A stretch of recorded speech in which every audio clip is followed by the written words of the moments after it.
আসসালামু আলাইকুম। সবাই কেমন আছেন? আশা করছি সবাই ভালো আছেন। আলহামদুলিল্লাহ, এই তো আমরাও ভালো আছি। এবার রোজার মাসটা এত সুন্দর কেটেছে। অনেক বছর পর মনে হলো যে পুরাটা রোজার মাস জুড়ে ঠান্ডা ছিল, খুব ভালো লেগেছে। খুব তাড়াতাড়ি চলে গিয়েছে মনে হচ্ছে। দেখতে দেখতে রোজার মাসটা শেষ হয়ে যাচ্ছে। তো রোজার মাসে দেখবেন আলাদা একটা প্রশান্তি থাকে। প্রথম থেকেই রোজার বাজারের যেমন একটা ধুম লাগে, তেমন আবার রোজার মাসের শেষের দিকে ঈদের বাজার করতে হয়, ঈদের কেনাকাটা থাকে। তো আমি কিছু মাসের বাজার করে নিয়ে এসেছি। পাশাপাশি ঈদের বাজারও কিছু ছিল, আরও কিছু বাজার আনবো। অল্প অল্প করে বাজার করে করে গুছিয়ে রাখি লিস্ট করে, কারণ একসাথে সব বাজার আমার করা হয় না। যেহেতু আমার একা হাতে কাজ করতে হয়, সব সময় সব কিছু গুছাতে গিয়ে একসাথে সব কিছু করতে পারি না, এই হলো বিষয়। তো রোজা রেখে কিন্তু ওইভাবে রেগুলার আপনাদের সাথে ব্লগ শেয়ার করতে পারছি না। রোজার মাসে বাইরের কোনো কাজ করতে গেলে একদম হাঁপিয়ে যাচ্ছি, সেদিন আমার রোজাটা কষ্ট হয়ে যাচ্ছে।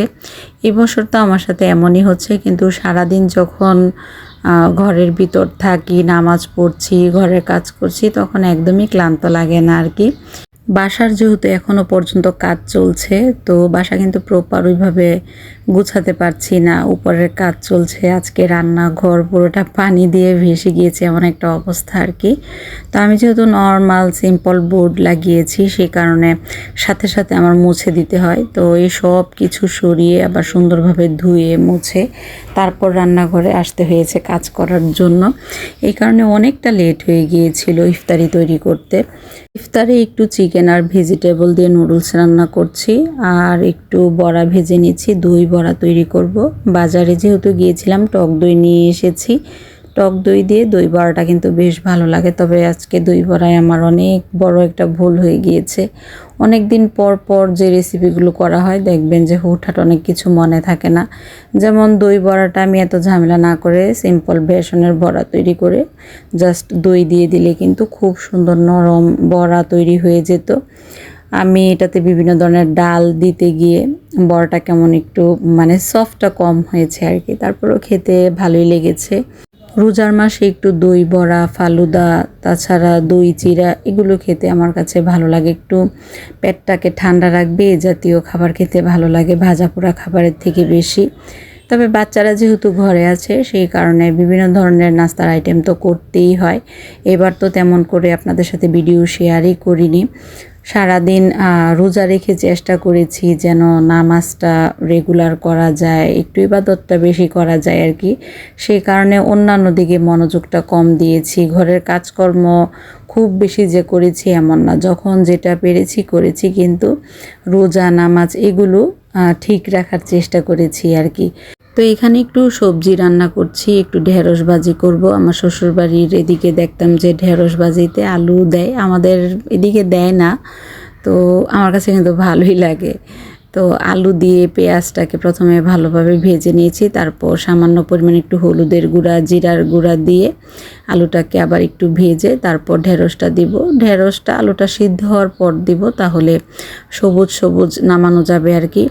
বাজারে প্রথম ঢেঁড়স উঠেছে, তো নিয়ে এসেছি। দামটা একটু বেশি, তারপরও প্রথম যে কোনো সবজি উঠলে সেই সবজি খাওয়ার স্বাদই আলাদা। ঢেঁড়স ভাজিটা কিন্তু খেতে অনেক ভালো হয়েছিল।